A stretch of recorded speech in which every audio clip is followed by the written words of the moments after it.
Ukraine's armed forces say Bakhmut remains at the heart of the fight. During a press conference at the Kyiv Press Center on Tuesday morning, Ukraine's Deputy Defense Minister Hanna Maliar said the cities of Bakhmut and Marinka in eastern Ukraine continued to be at the heart of the fighting. She said 25 fights took place around Kupiansk, Lyman, Bakhmut, Avdiivka and Marinka. The battle for the city of Bakhmut continues. The Russian invaders conducted airstrikes near Bakhmut and Ivanivsk. Ukrainian defense forces repelled several enemy attacks near the town of Marinka. In addition, the village of Pobieda in the Donetsk region was shelled by the enemy. The Ukrainian armed forces said Russian attacks targeted apartment buildings, private homes, kindergartens and other civilian infrastructure, injuring several civilians. They continue to destroy civilian infrastructure near the demarcation line in the direction of Zaporizhia and Kherson, according to the update. She also highlighted that the massive air and missile attack on Ukraine's vital and civilian infrastructure, which hit the city of Dnipro, the city of Zaporizhia and settlements in the region. Kharkiv. Earlier on Monday, President Volodymyr Zelensky thanked Ukrainian forces who are guarding the country's skies. From last night to this morning, they shot down 25 Shahid drones. 25 out of 25. An excellent result, Zelensky said in his daily speech. Every single shot down means saving lives, saving infrastructure. 2. The deputy defense minister said Ukrainian troops still control some buildings in Bakhmut, attacking from the flanks. Ukrainian forces are still controlling several buildings southwest of Bakhmut, 2 days after Russia announced it had captured the city, according to Ukraine's deputy defense minister. Hanna Maliar also announced that Kyiv's army was advancing on the city's flanks. Yesterday, the armed forces of Ukraine retained control of a number of industrial facilities and private houses in the southwestern region where the Plain Monument is located, Maliar said on Ukrainian television, referring to the statue. MiG-17 station in Druzhba Square. Today, we still have control over this small part of the city. The fight continues, she added. Maliar said Russia has deployed most of its forces in the Bakhmut region. Maliar said Ukraine had gained control of superior peaks on either side, north and south of the city's suburbs. The Ukrainian advance on the flanks allowed Ukrainian artillery to fire on Russian troops in the city. Due to our movement on the northern and southern flanks, we can bombard and can do some killing attacks. In some specific enemy-controlled locations in Bakhmut, they're forced to go on the defensive and hold it in a certain way, because it's not easy. Maliar added that because the Ukrainian army moved along the flanks and dominated the altitude there, our armed forces made it very difficult for the enemy inside the city. In fact, as we keep moving forward, the intensity of the invaders' resistance is somewhat reduced. 3. Russian anti-Putin guerrillas claim to have overrun the Russian border settlement in Belgorod. Fighting broke out along Russia's border with Ukraine after Russian guerrilla forces launched a cross-border raid and claimed to have captured a border settlement for the first time in the war. Russia's Freedom Corps, which describes itself as an anti-Putin militia seeking to overthrow the Kremlin leadership and liberate Russia from Vladimir Putin, claims to have crossed the border and entered the country. Settlement of Kazinka, and at the same time sending units into the town of Grayvoron in the Belgorod region of Russia. The occupation of the territory has not yet been independently confirmed by journalists in the field. The militia mainly exists on social media and is not known to have participated in any major battles during the war. However, both Russian and Ukrainian officials confirmed fighting on the border, and videos on social media showed armored vehicles appearing to have passed a Russian border post near Grayvoron. "We are Russians just like you," said a statement released by the group on social media. "We differ only by the fact that we no longer want to justify the actions of criminals in power and taking up arms to defend our freedom and yours. But today is the time for everyone to take responsibility for their future. It's time to end Kremlin's dictatorship." Another video posted on social media shows a Russian Mi-8 helicopter dragging flames over the town of Kazinka and a video of smoke rising from the settlement with the sound of a possible emergency siren. Here. The governor of the Belgorod region confirmed an attack on Monday, saying, "The sabotage and reconnaissance group of the Ukrainian armed forces has entered the territory of Grayvoron district. The armed forces of the Russian Federation, together with the border guards, Rosgvardia, and the FSB, are taking the necessary measures to destroy the enemy." Ukraine has denied any connection with the Russian guerrilla fighters, saying the group acts independently and is not under the control of the Ukrainian military. Meanwhile, Russian state media TASS reported on what they know about the events in Belgorod as follows. The head of the Belgorod region Vyacheslav Gladkov reported on the penetration of Ukrainian saboteurs into the Graveron district. He clarified that the Russian military, border guards, as well as National Guard and FSB personnel are taking necessary measures to eliminate the enemy. Earlier, the governor reported 2 victims of shelling in the village of Glotovo, Graveronsky district. According to him, the woman was injured by landmines and was taken to the emergency room in a critical condition. The man was assessed as average. Later, the Kremlin confirmed that a group of Ukrainian saboteurs tried to break into the Belgorod region, which is now being driven out of Russian territory and destroyed. Christopher Miller, reporting on the conflict for the Financial Times, suggested on Twitter that Ukrainian incursions into weakly defended Russian settlements along the border could be part of a counter-strategy. Work to embarrass the Kremlin palace. 4. Kremlin says Putin has been informed of efforts by Ukrainian saboteurs in Belgorod area.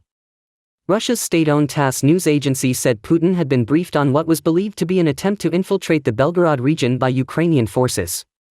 Kremlin spokesman Dmitry Peskov said, "The Ministry of Defense, the FSB and the border guards have reported to Putin about the plot of Ukrainian saboteurs to break into the Belgorod region." He noted that the purpose of the Ukrainian sabotage in the Belgorod region was to divert attention from the situation in Bakhmut. Russian forces are working to remove the Ukrainian sabotage group from the territory of the Russian Federation and destroy them. There are sufficient forces and means, added the press secretary of the President of the Russian Federation.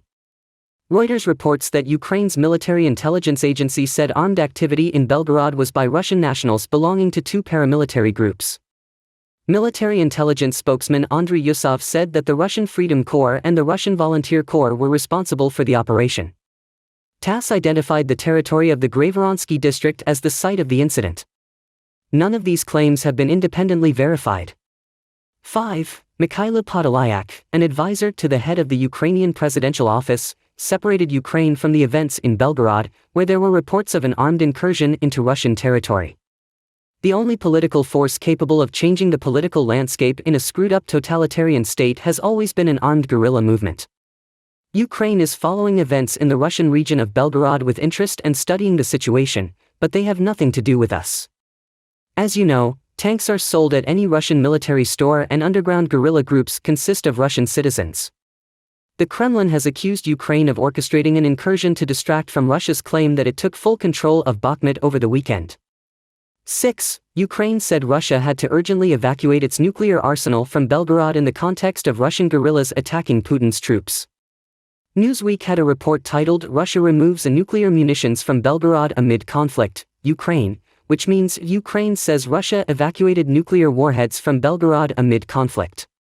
Russia is reported to have evacuated its nuclear weapons from a storage facility in Belgorod after Russian defectors were fighting alongside Ukrainian troops to seize settlements.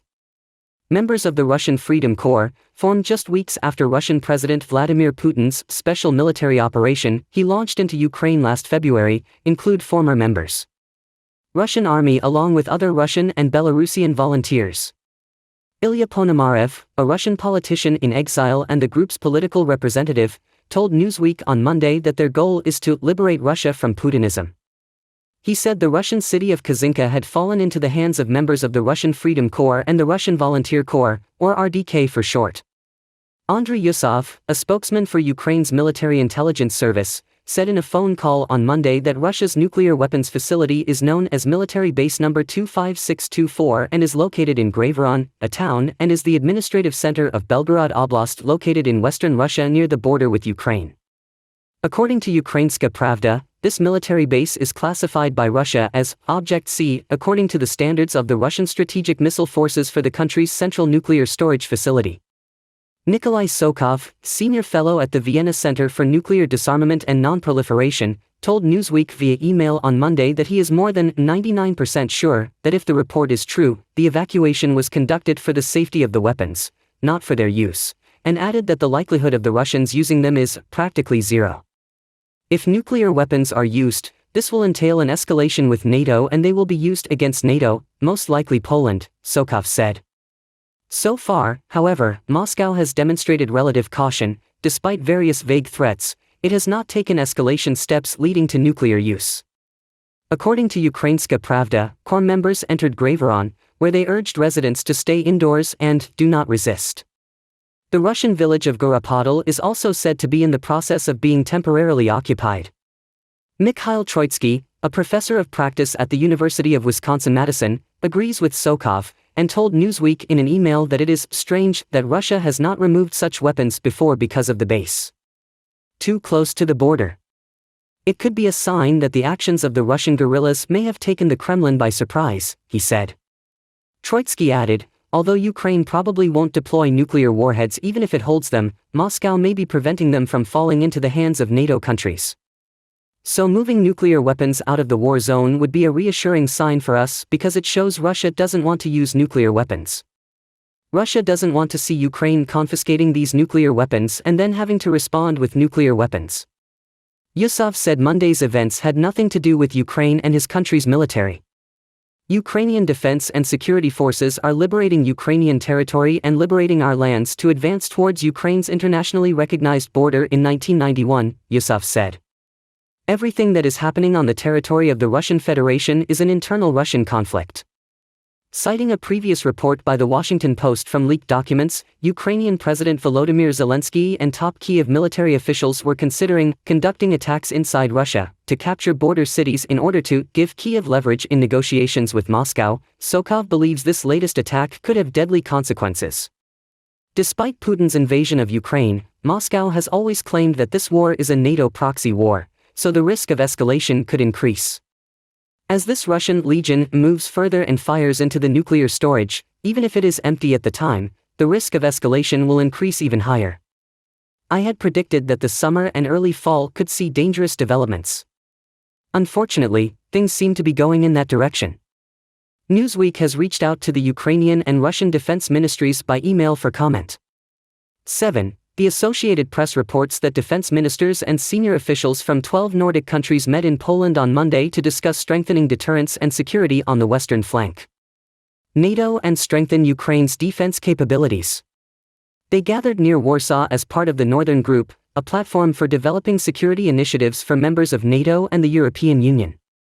Members of the Northern Group include Great Britain, Germany, Poland, and Finland. After the meeting, Poland's defense minister, Mariusz Błaszczak, said that very good talks focused on coordinating means of providing security to the countries of the group.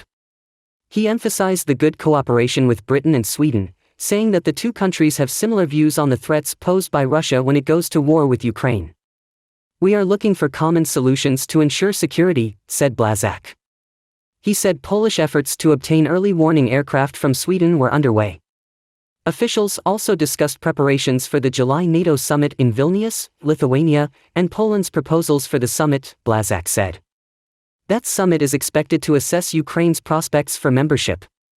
8. Belarusian opposition leader Svetlana Tsikhanouskaya accused the country's president, Alexander Lukashenko, of personally ordering the illegal transport of Ukrainian orphans and suggested he could commit war crimes. Tsikhanouskaya, now living in exile in Lithuania, said, "A lot of evidence has been collected indicating the direct involvement of Lukashenko and his regime in the abduction of Ukrainian children from the territories." Russia invaded Belarus. Alexander Lukashenko personally ordered the transfer of orphans to Belarus and facilitated their arrival with financial and organizational support, a report Tsikhanouskaya sent to the President of the European Commission, Ursula von der Leyen, and the EU foreign ministers stated above. Tsikhanouskaya's team estimates that at least 2,150 children will be sent to Belarus by the end of this month. Some were sent to the Dubrava camp in the Minsk region, which is believed to be run by Belaruskali. Belaruskali is a state-owned potash fertilizer company and the main source of revenue for the Lukashenko regime. The indictment against Lukashenko and Belaruskali comes amid growing pressure from the European Union to tighten sanctions on Belarus. The European Union has imposed sanctions on Belarus, including Belaruskali, both for its role in supporting the Russian invasion and for its brutal crackdown on protesters following the 2020 elections. However, the extension of sanctions has been delayed for months on the question of whether Belaruskali should be exempted for food security reasons. The European Commission proposed an exemption for Belaruskali in the belief that it would alleviate global food shortages. Lithuania, which is supported by Poland, Estonia, and Hungary, is refusing to sign off on sanctions that include an exemption for Belaruskali. Vilnius argues that the market is adapting to provide alternatives to Belarusian potassium fertilizers. Our task is not to fall into the Russian propaganda trap. There is no shortage of fertilizers, and the sanctions against Russia do not cause food insecurity, Lithuania's foreign ministry said on Monday. 9. Lithuanian foreign minister praises growing F-16 alliance, warns Ukraine needs more heavy weapons. Lithuania's foreign minister hailed the burgeoning international alliance of F-16s as an important step forward, but urged allied nations to remember that Kyiv also needs more Western weapons than they have received. Arriving at a meeting of European Union foreign ministers in Brussels on Monday, Gabrielius Landsbergis urged allies not to let their focus on jets distract them from sending Ukraine the weapons they had supplied. Level for defense against Russia, such as howitzers, Stinger missiles, and HIMARS.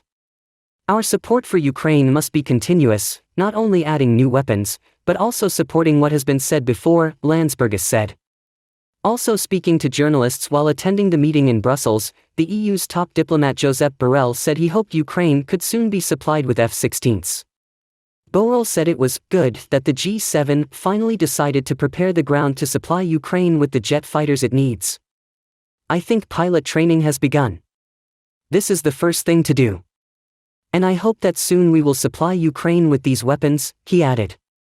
Jet talks are picking up pace. Ukraine's search for US-made F-16 fighter jets received a big boost over the weekend as US President Joe Biden backed the US-made F-16 fighter jets. Kyiv's pilots are trained to fly modern Western fighter jets. Biden's comments at a summit with G7 leaders in Japan come days after Britain and the Netherlands said they were building an international coalition to help Ukraine buy F-16s when it seeks to improve its defenses against Russian airstrikes. The F-16s would be a significant upgrade for the Ukrainian Air Force, which today still relies on aircraft mainly from the Soviet era. President Volodymyr Zelensky welcomed Biden's decision, saying in a tweet, "This will significantly strengthen our troops in the skies." 10. China reacts to Zelensky joining G7, says Ukraine crisis should be resolved through dialogue. China's foreign ministry said on Monday that the Ukraine crisis should be resolved through dialogue, after Ukrainian President Volodymyr Zelensky and leaders of major democracies met on Saturday in Beijing. A summit in Japan. We noticed that President Zelensky participated in the G7 summit. China's position on the Ukraine crisis is consistent. We have always believed that the crisis should be resolved politically through dialogue and consultation, Chinese Foreign Ministry spokesman Mao Ning said at a regular news conference. Mao added that China hopes countries, especially G7 members, can cooperate with the international community to play a constructive role in promoting a political solution to the crisis, panic. Beijing has repeatedly tried to present itself as a mediator in the bitter conflict, despite its close ties with Russia. Li Hui, Beijing's newly appointed special envoy for the Ukraine war, arrived in Kyiv last week. This is the highest-ranking Chinese official to visit Ukraine since the start of the brutal war in Moscow. However, some Western analysts have questioned whether China's efforts to promote peace are real, and whether their vision of how the conflict might end is appropriate. With Kyiv's vision or not? During Li Hui's visit, Ukraine's Foreign Minister Dmytro Kuleba stressed that peace talks must be based on respect for Ukraine's sovereignty and territorial integrity. Ukraine does not accept any proposals regarding the loss of territory or freezing the conflict, Kuleba said. 11. The Russian ambassador said that the U.S. backing of Ukrainian pilots to train F-16s showed that the U.S. never cared about peace. Russia's ambassador to the U.S., Anatoly Antonov, said that the U.S. decision to help train Ukrainian pilots on F-16s and other modern fighter jets proves that they have never been interested in peace. However, Russian ambassador Anatoly Antonov did not respond to a CBC reporter's question whether Putin's invasion of Ukraine showed Russia's interest for peace. U.S. President Joe Biden informed G7 leaders on Friday that the United States would support efforts to train Ukrainian pilots on the F-16 and other fourth-generation aircraft. The F-16 is considered a high-performance weapon system with a range of 500 miles or 860 kilometers, and will be a significant upgrade to the existing aircraft in Ukraine's fleet. Earlier, Russian ambassador Anatoly Antonov told reporters that the U.S. continues to fan the flames of conflict. So far, Washington is working against us at the hands of others, by proxy. However, every expert knows that Ukraine does not have the infrastructure to use the F-16, nor does it have the necessary number of pilots and maintenance personnel, he said.